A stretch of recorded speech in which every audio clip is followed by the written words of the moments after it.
The International Energy Agency is at the heart of global dialogue on energy.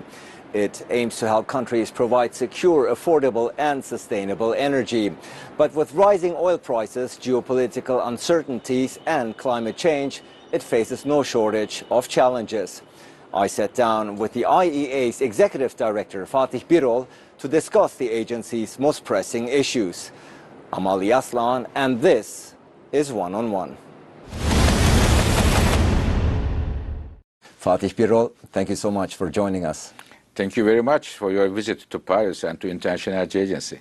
Thank you so much. Throughout the world, we are seeing exceptionally high gas prices. As a matter of fact, prices hit the highest level in 8 years. What do you think? What is driving the surge? Is it a classical matter of limited energy supplies and higher demand, or is there more to it?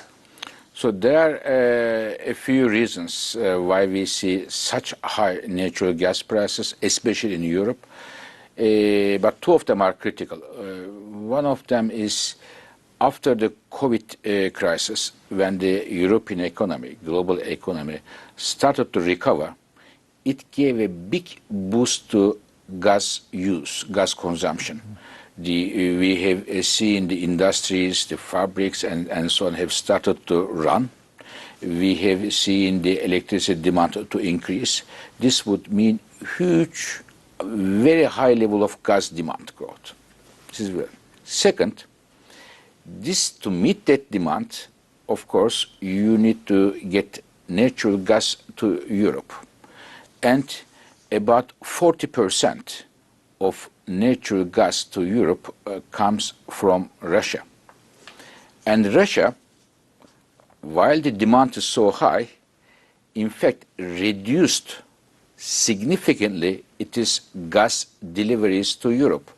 Compared to previous years, the normal years, the Russian gas exports to Europe declined by 1/3.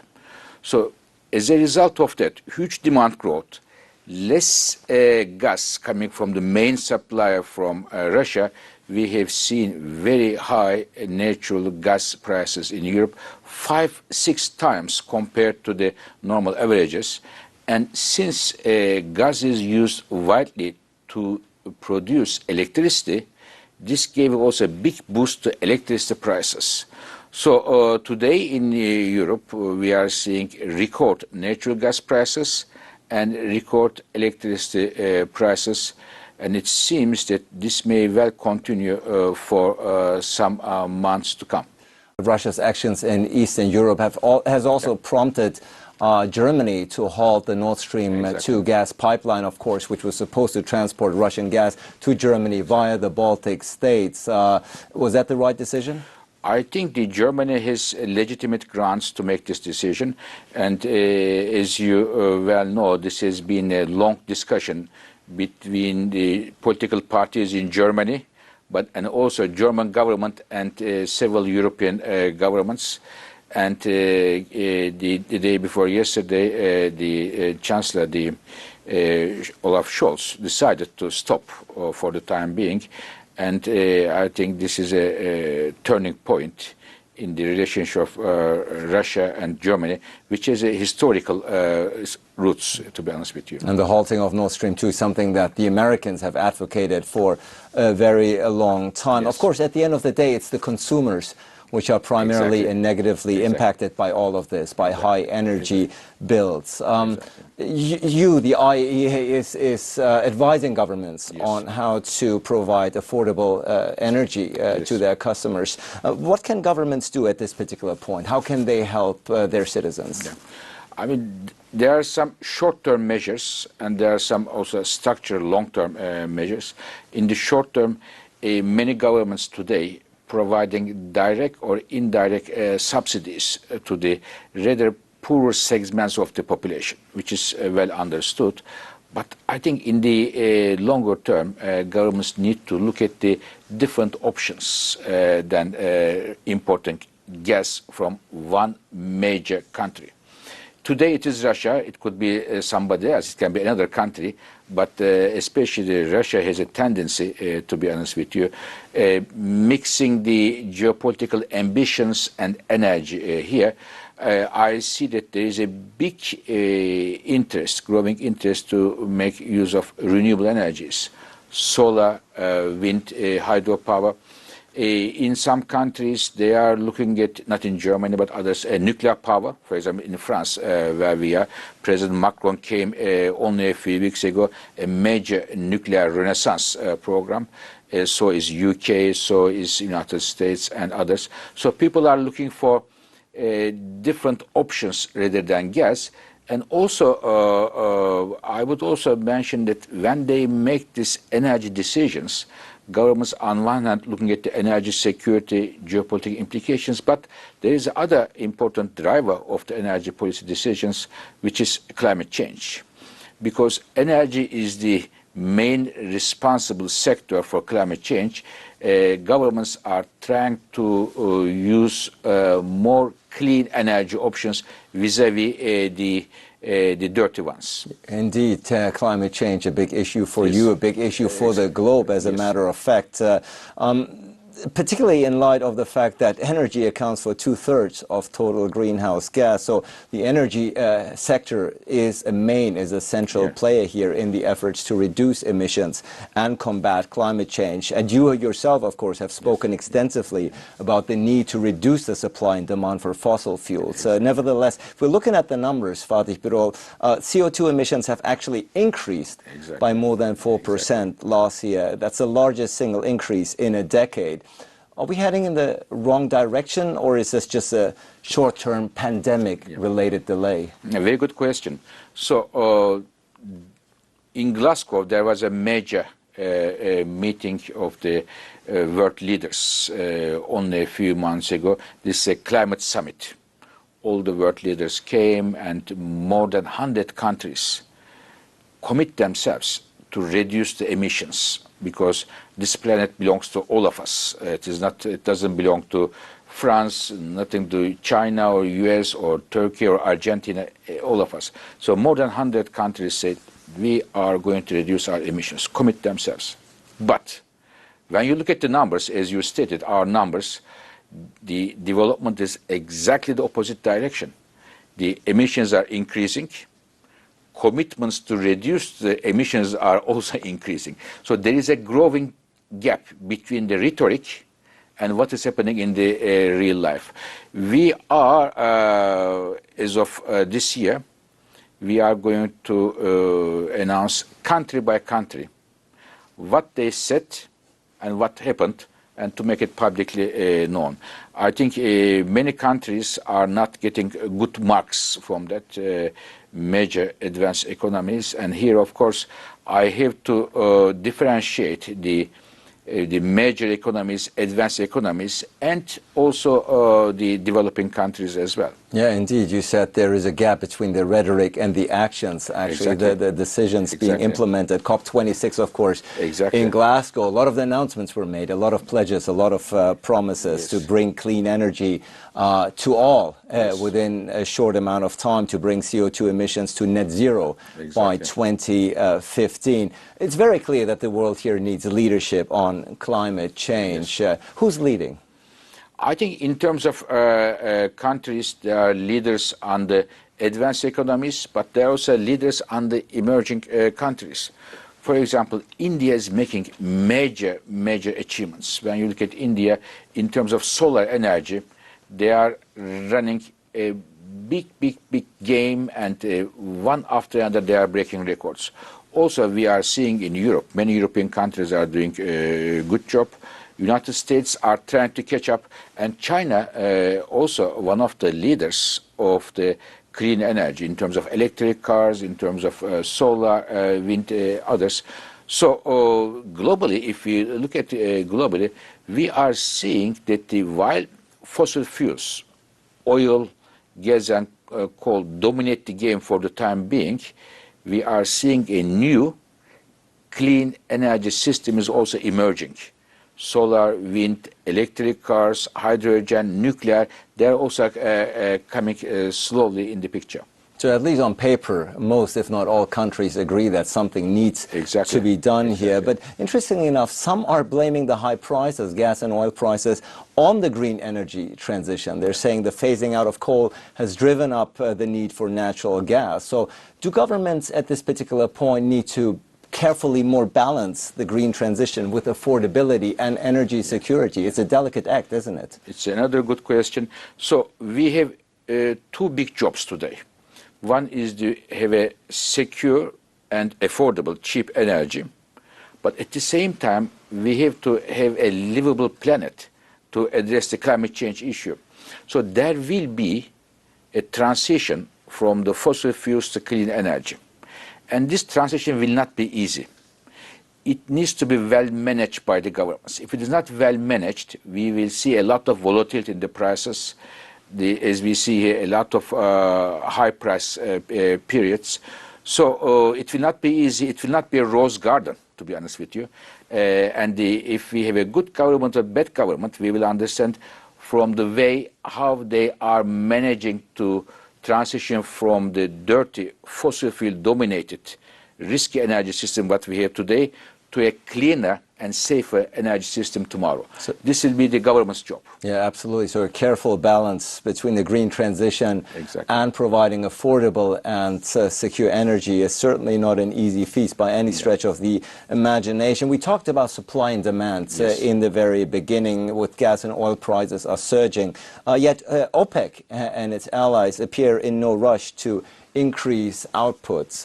What's your opinion here? What needs to be done? Yeah, it is one of the reasons why we are seeing high oil prices, which is affecting the economies of many countries, because many countries exports and imports, when you look at the balance, high oil prices play a negative role in many oil importing countries, especially developing countries in Asia, in Africa, and in Latin America.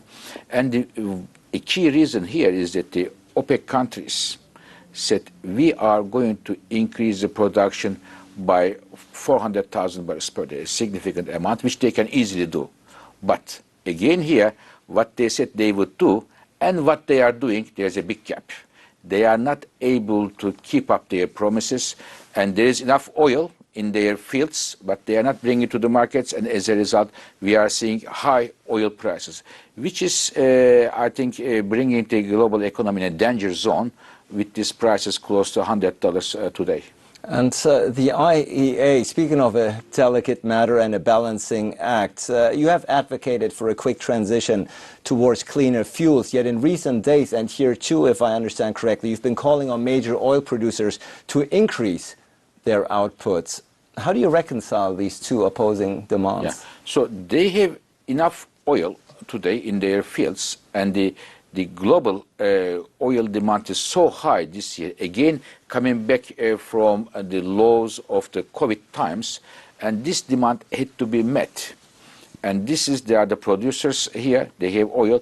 If they want to have a comfortable oil markets, which they say they wanted, then they will have to bring this oil to the markets, to comfort the markets and have reasonable plausible oil price levels, which is good news for the global economy. And in my view, these very high prices are not good news even for the producers themselves, because it also provides an incentive for the consumers to look at the alternatives. For example, when we look at the electric car sales today around the world, this year we are seeing the record sales of electric cars. We have never seen such a high amount of electric car sales.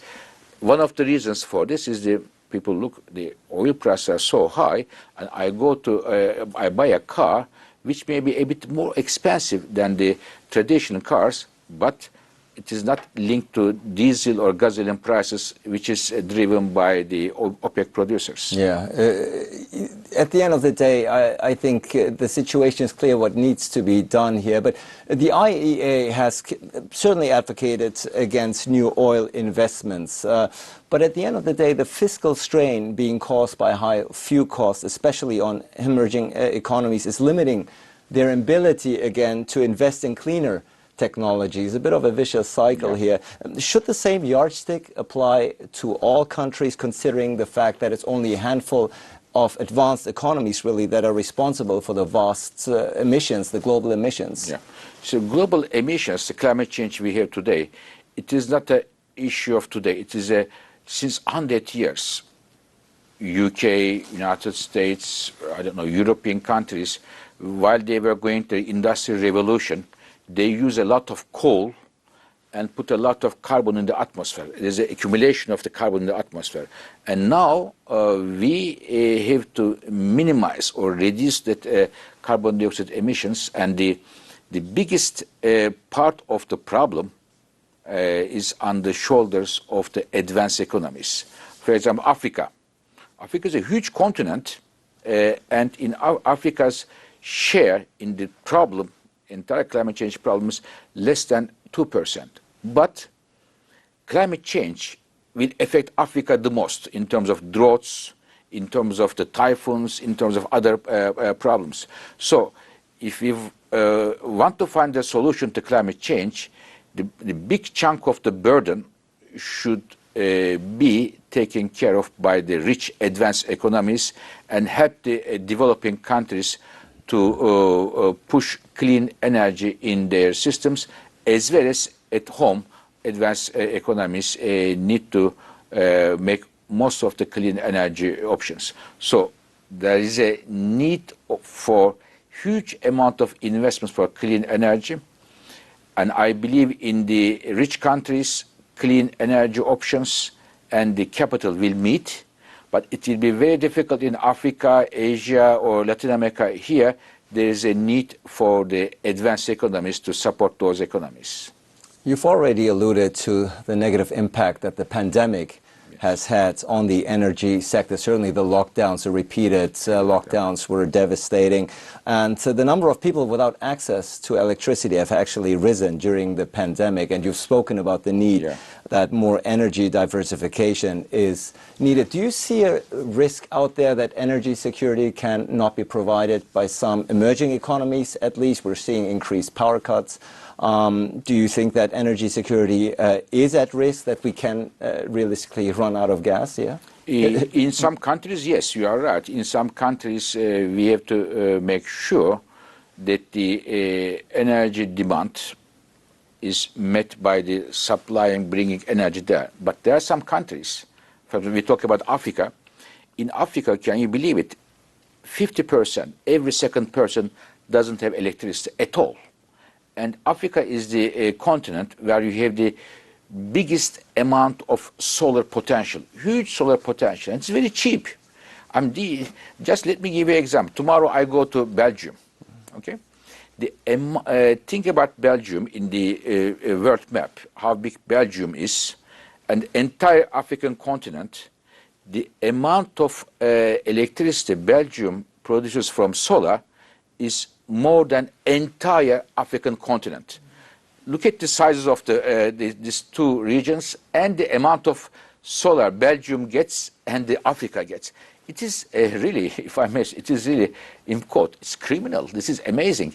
And again, every second person doesn't have access to electricity in Africa, and it's a shame. It's a shame, and because electricity means you can have access to internet, you can have light at night, and you can have access to social life. So this is the one of the reasons why Africa is still underdeveloped, because they don't have energy sources. You've clearly spoken about the volatile energy markets, and that you foresee that we probably have to live with these high prices for some time to come here. Ukraine, Russia, that's an issue that's going to be with us, it seems, for some time. There's a bit of a silver lining here out there, because it seems that a new Iran nuclear deal now seems actually feasible. Can Iran's re-entry into the mix significantly or substantially drive down energy prices? Is that a positive factor here? I definitely think so. Iran can easily bring 1.5 million barrels of oil to the markets when the sanctions are lifted.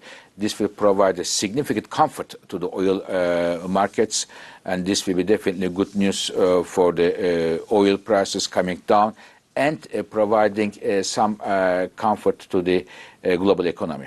But we are, of course, looking forward to see that the negotiations between Iran and international community is finalized in a successful manner.